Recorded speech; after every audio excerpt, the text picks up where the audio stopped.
This is take two because was getting really nervous filming this fucking video out here and worrying that people were listening to me. And I was having a very hard time focusing. So we're going to restart, but I need to just focus and not let these things get in my way. This is actually a good theme because what I'm going through right now, this ties into a lot of what I dealt with this week, but we're going to get into that shortly. But right now, I need to relax. I need to focus. I need to get this fucking video done, and we're going to go from there. So I'm going to start by talking about last week, because I remember I walked away from last week feeling like there was not a lot of major insights, or there wasn't a whole lot that really stuck with me, which, I don't know. I think I was just in a mood, honestly. I've rethought about a lot of what we worked on last week, what was brought up, and there actually was a lot of major takeaways that I just quickly want to mention, because I wish I mentioned them in last week's video instead of whining like a little bitch. One of the tasks that we had to do last week was highlighting our morning pages for insights and for actions that we needed to take. I will say I had a pretty difficult time rereading them, though. I found it pretty unpleasant reflecting on very recent issues that I faced, or things that have frustrated me, or things I've struggled with, especially when those things do come up again. It's hard not to feel like you're not progressing, I guess, but that's just me putting too much pressure on myself, I think. I also think too, I've noticed as I've gotten older, I have a lot of resistance in looking at the past, even the not so distant past, which was interesting. I mean, I've been aware for a while that I feel like I've grown and I've matured a lot. Yes, I still have a lot I'm working through, but just considering where I was at 18 to now, I've definitely made a lot of improvements in many, many ways. And it's to the point where I really don't like reflecting on past years of my 20s and my late teenage years, just because it feels so far from who I am now. My values are different. How I carry myself is very different. I do wonder sometimes if maybe I do that a little too much, so that maybe I've kind of put up a block. It's almost like a defense mechanism that I don't want to deal with reflecting or thinking about who I used to be, that I have such an extreme reaction. But that was an interesting insight from last week. So I wish I talked about it in last week's video, so I'm bringing it up now. Now let's talk about this week. In short, this week was okay. Didn't quite go the way that I hoped. I guess they never really do, but a little disappointed with how my time was spent, to be honest, but there have also been some very good insights and hopefully some breakthroughs that I feel like are going to be very essential for my growth going forward. So I'm going to get into that shortly.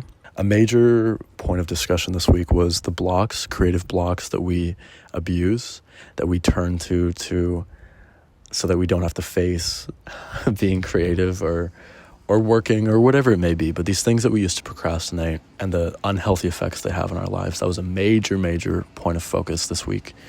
I'm not going to get into the specifics of mine. That's personal to me. But I definitely do have some blocks that I abuse. And it was good to be very blunt and brutally honest with myself about why I turn to these, what I get from them.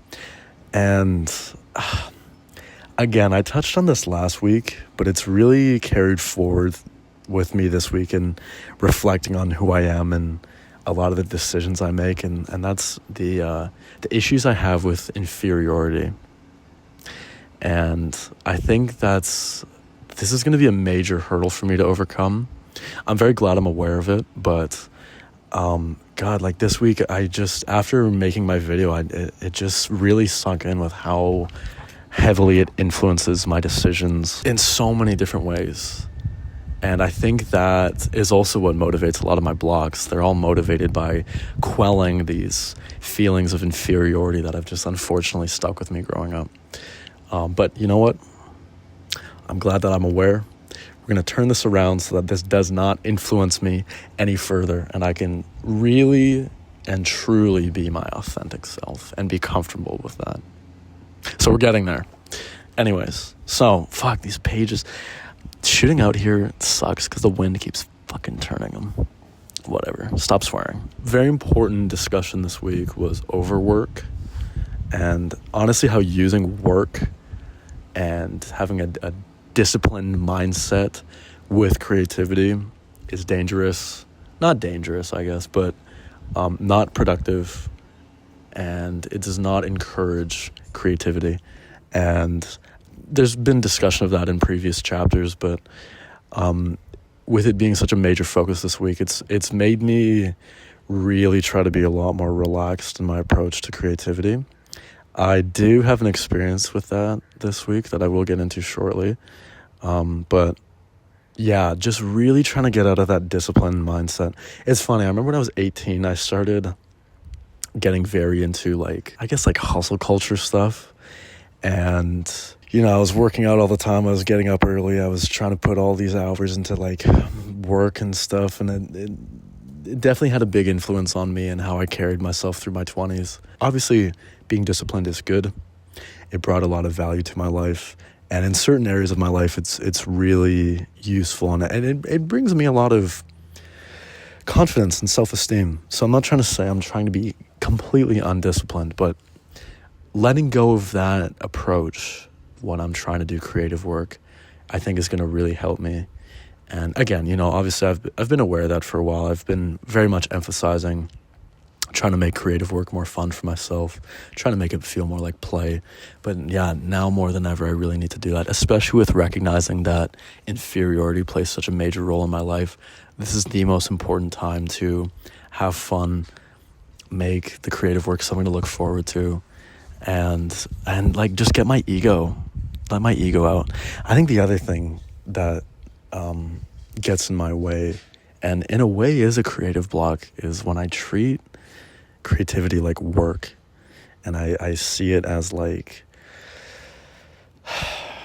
having to put hours in, having to put in all this time, to being motivated to be a professional as soon as possible, putting all this pressure on myself. Not only am I afraid that I'm not gonna make it or become a professional, I think I'm also afraid that I will never do it. That if truly left to my own devices, I would never create. And I think what it's made me realize is I depend on seeing myself as a filmmaker or as like an artist. That's such a ingrained part of my identity that if I was to stop the discipline, stop trying to make myself do it all the time, that I would stop creating, and then my identity is shattered. Who the hell am I then? What do I really have going for me at that point? And it kind of makes me wonder if I should just stop trying for a week and just see how I do. Now, obviously, I have a film coming up that I'm trying to prepare for. Maybe this isn't the best time. But it would be interesting to see if left to my own devices, what I would actually do at that time. And, maybe aside from preparing for my short, maybe I should just truly let myself do what I actually want as much as I can. And if that means I'm not creating, then that's fine. Very inciting part of this chapter was Julia encouraged us to set, and actually this was one of our exercises, set boundaries for ourselves.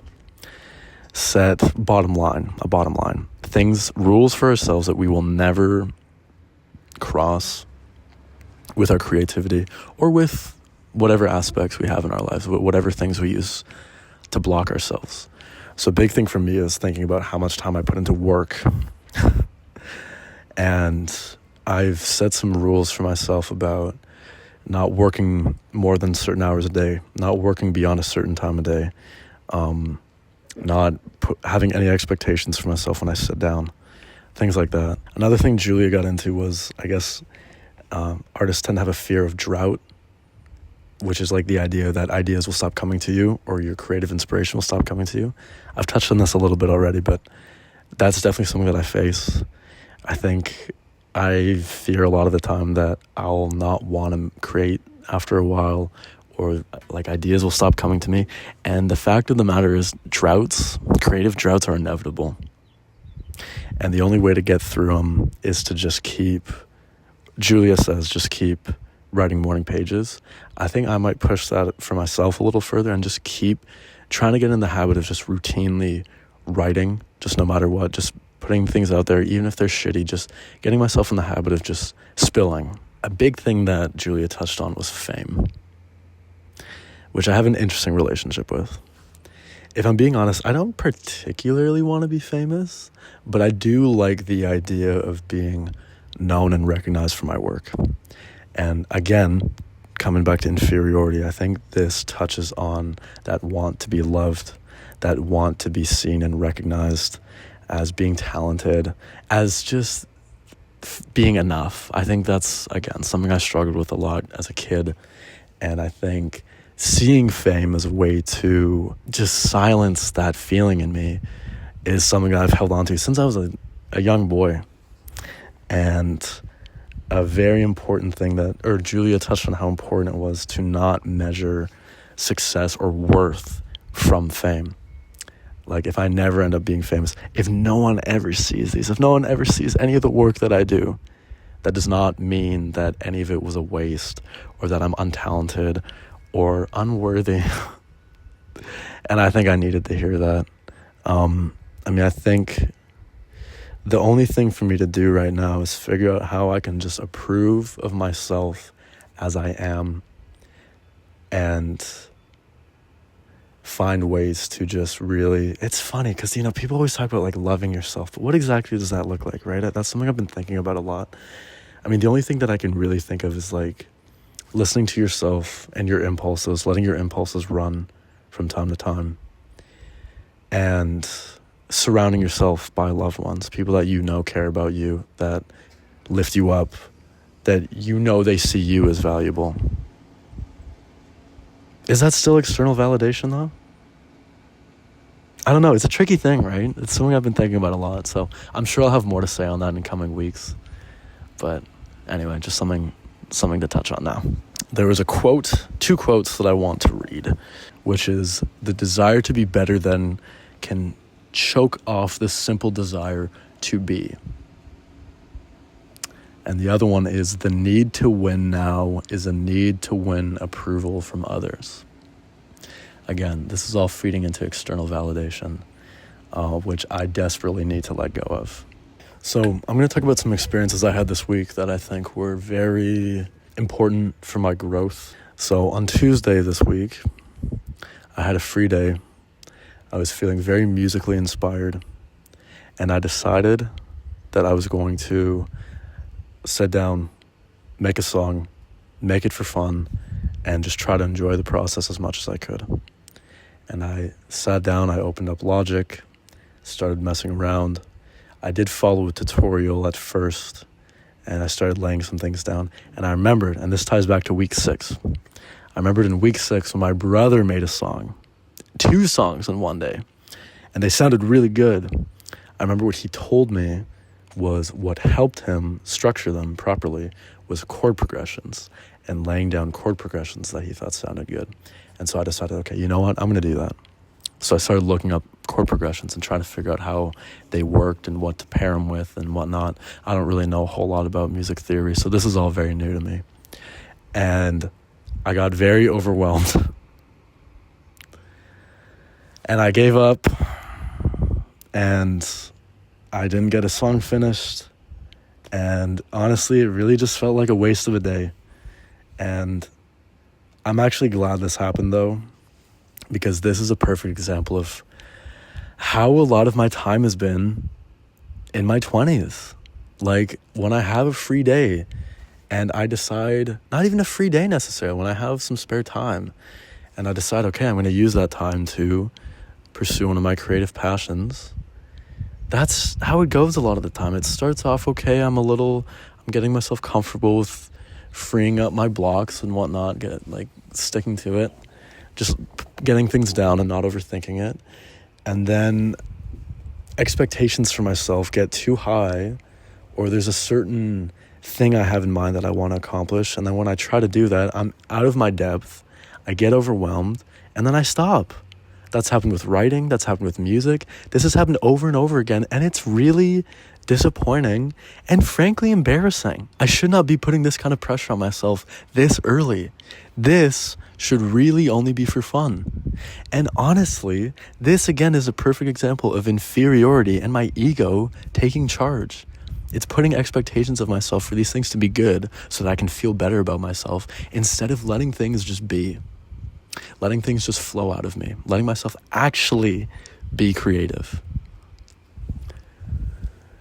So, I'm glad this happened because it showed me that despite all the work that I've done and all the progress that I've made since reading this book and following this program, which I do feel like I've made a lot of, for the record, but it has showed me that I'm not there yet. I still have a lot of blocks to work through. I still have a lot of work to do to make this easier for myself. And I need to figure out how to do that now. And when I thought I was working with no pressure, I still am not. And I really, really just need to make pure and utter garbage and be okay with that and not be proud of the work that I make and just get things made, get things finished, and trust that I'm learning. Because this is embarrassing. This is ridiculous. I'm never going to get anywhere if I just keep making the same mistake over and over again. I need to create with no expectations, no ego, and just let things be. I was hoping to have some more time to do that this week. Okay, so another thing that happened, and this is why I wasn't as creative as I hoped to be this week, which, God, I hope that's, you know what? It doesn't matter. If I want to be creative, I'll be creative. If I don't, I won't. Anyway, on Monday I was at work. Oh, God, how much of this do I want to get into? Okay. This is a little vulnerable again and embarrassing, and I really hope people I know aren't watching this. Fuck. Oh, well, whatever. On Monday, I was at work, and as I've mentioned, I've got a very basic odd job. I'm not particularly proud of it. I feel a little embarrassed talking about it in some ways. Like, it's a job I feel too old for. And I don't mean to be snobby. I just feel like I'm only doing it just because it's consistent income, and I've had a hard time finding a job in doing anything better. That's a step up. But anyway, on Monday, I was at work, and someone I knew from my youth came in. And the fear that I felt was eye-opening. And it's because I didn't want him to see me working that job. And in my eyes, feel like he's superior to me. Again, inferiority, man. This ties into everything that I do. But I just felt embarrassed to be seen there, especially by that guy. I'm not going to get into the specifics, but my immediate thought was, I need to get the fuck out of here. I need to get a new job.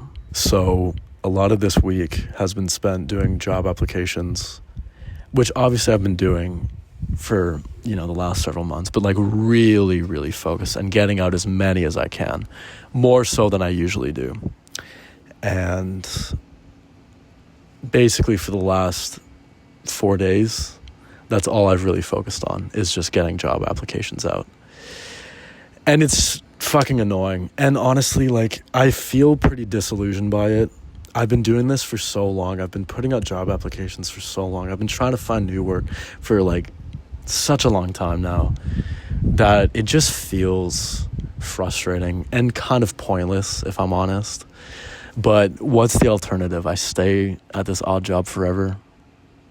So I just stuck it out, tried to stick through it, and really focus on that this week. And there was some good that came from it. So this week I met up with the production coordinator on that commercial that I worked on a few weeks back. And she was very encouraging. She gave me a lot of really good advice. She said she would love to work with me going forward. on any projects that she may have. She got me in touch with a lot of people she knew. She showed me some job listings that she found. So that was great. And that really has helped me feel like, okay, maybe finally I might be able to have a step up. Because, I've been doing film work, but it's really, really grating and tedious work. And if I get in with her, or if I get in with any of the people that she got me in touch with, or I think finally meeting with her might lead me to just some kind of step up in the film industry.